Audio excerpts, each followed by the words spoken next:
Hello friend, जय जगन्नाथ। आज नुआ वीडियो रे आपण मानकु स्वागत जनाउछि। आज मु आपण मानक सहित शेयर करिवि अंटा डॉट आमे किपरि देबा एवं केते इंच लंब रखिले हमरो ब्लाउज परफेक्ट लुक आसीबो। तो आसंतु वीडियो को स्टार्ट करिबा। चैनल रे आपण माने नुआ थिले लाइक शेयर सब्सक्राइब करनियंतु।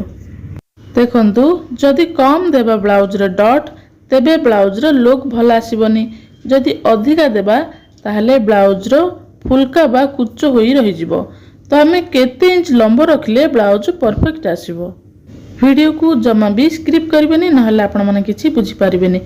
तेणु करी वीडियो टी को फुल वॉच करंतु। वीडियो को लाइक शेयर कमेंट करंतु।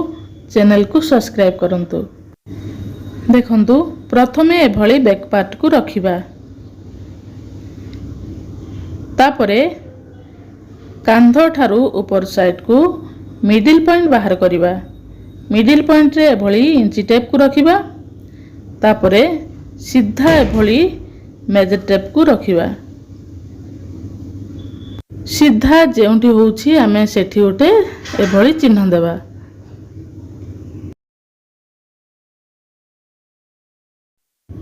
एठी चिन्ह देला परे आमे देखिबा हमरो कपड़ा लेंथ केतिकी अछि। देखंतु एठी हमरो कपड़ा जेतिकी थिबो तो एही लेवल रे आमे सिलाई करिबा डॉट। तो बेसी देले डॉट चौड़ा हमरो लुक भल आसीबनी। तेणु करी जेतिकी हमरो लेंथ थिबो सेही अनुसार आमे डॉट देबा। देखंतु आमे डॉट रो लंब केते इंच रखिबा। तो फर्स्ट आमे लेंथ मापिबा। देखंतु एठी लेंथ अछि 3 इंच। तो 3 इंच लेवल रे आमे डॉट सिलाई कले हमर ब्लाउज लुक भल आसीबनी। तेणु करी ब्लाउज को अधिका टिके लेंथ बढ़ाइबा। देखंतु देखिबा हमर केते इंच रखिले परफेक्ट ब्लाउज लुक आसुछि। देखंतु 4 इंच लेवल रे रखिले ठीक आसुछि। 4.5 इंच नेले मध्य ठीक हबो। किंतु जदि 5 इंच नेबा ताहले ब्लाउज रो लुक भल आसीबनी। तो ब्लाउज अधिक फुलका होई रहिबो। तेणु करी हमें 4 इंच लंब रखिले ब्लाउज परफेक्ट आसीबो। एभली 4 इंच गोटे मार्किंग करिबा। आपण बैक साइड रो कटिंग लेंथ को देखिकी ब्लाउज रो डॉट देबे। ब्लाउज रो सेपट साइड को एभली चिन्ह दे देबा। तापर हमें डॉट सिलाई करिबा। देखंतु ब्लाउज रो डॉट हमें किपरि सिलाई करिबा। तो फर्स्ट हमें ब्लाउज को उल्टेई की रखिबा। तापरे देखंतु कांध साइड को हमें मिडिल पॉइंट बाहर करिबा। तापरे एभली सीधा मेजरमेंट नेबा। देखंतु डॉट सिलाई करिबा पई हमें चौड़ा केते इंच रे मार्किंग करिबा। हमें ब्लाउज कटिंग कला बेले हाफ इंच मार्जिन नेथिले। तो एठी हमें हाफ इंच एभली मार्किंग करिबा। तापरे डॉट रो लंबा नेबा 4 इंच। एभली 4 इंच रे गोटे मार्किंग करिबा। तापर हमें सिलाई करिबा। देखंतु जे माने नुआ सिखुचंदी से माने एभली साइज करी डॉट देले आपनको ब्लाउज केबे भी खराब हेबो नाही।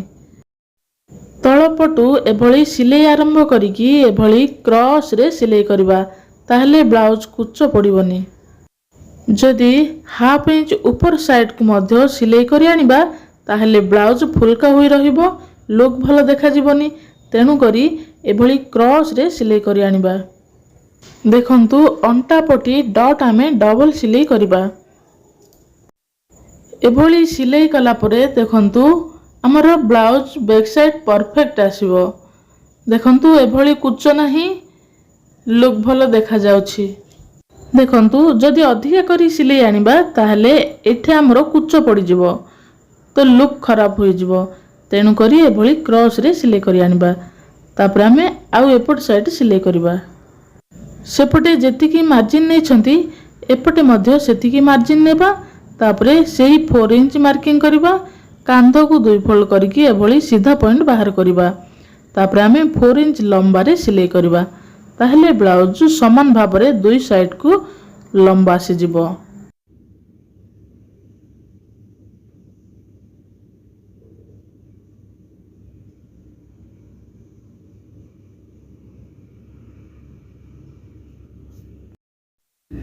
देखंतु ଡଟ୍ର ଚଉଡ଼ା ଯଦି ଆମେ କମ୍ କରିଦେବା ତାହେଲେ ଅଣ୍ଟା ପଟି ଲୁଜ୍ ହୋଇ ରହିବ, ତ ଉପରକୁ ବ୍ଲାଉଜ୍ ଟେକି ହୋଇକି ରହିବ। ତେଣୁକରି ସବୁବେଳେ ଡଟ୍ ହାଫ୍ ଇଞ୍ଚ ଚଉଡ଼ାରେ ଡଟ୍ ଦେଲେ ବ୍ଲାଉଜ୍ ପରଫେକ୍ଟ ଫିଟିଂ ଆସିବ।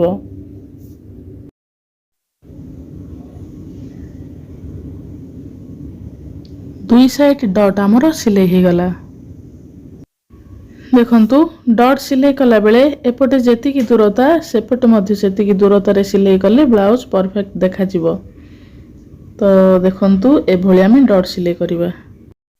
ଦେଖନ୍ତୁ ସାଇଡ୍କୁ ହାଫ୍ ଇଞ୍ଚ କଟିଂ କଲେ ଫିଟିଂ ଆସିବ କିମ୍ବା ନ କଲେ ମଧ୍ୟ ଫିଟିଂ ଆସିବ, ସେଇଟା ଆପଣଙ୍କ ଚଏସ୍। ଦେଖନ୍ତୁ ଏହି ଅନୁସାରେ ସବୁ ସାଇଜ୍ ବ୍ଲାଉଜ୍ ପାଇଁ ଡଟ୍ ଦେବା। ଯଦି ଅଧିକା ଲେନ୍ଥ ଥିବ ବ୍ୟାକ୍ ସାଇଡ୍ ତ ଅଧିକା ଡଟ୍ ଦେବା, ଯଦି କମ୍ ଲେନ୍ଥ ଥିବ ତାହେଲେ କମ୍ ଡଟ୍ ଦେବା। ଆଶା କରୁଛି ଭିଡ଼ିଓଟି ବୁଝିପାରିଥିବେ। ଯଦି ଭଲ ଲାଗୁଛି ତାହେଲେ ଲାଇକ୍, ସେୟାର, କମେଣ୍ଟ କରନ୍ତୁ। ଭିଡ଼ିଓକୁ ସବସ୍କ୍ରାଇବ୍ କରନ୍ତୁ। ଧନ୍ୟବାଦ।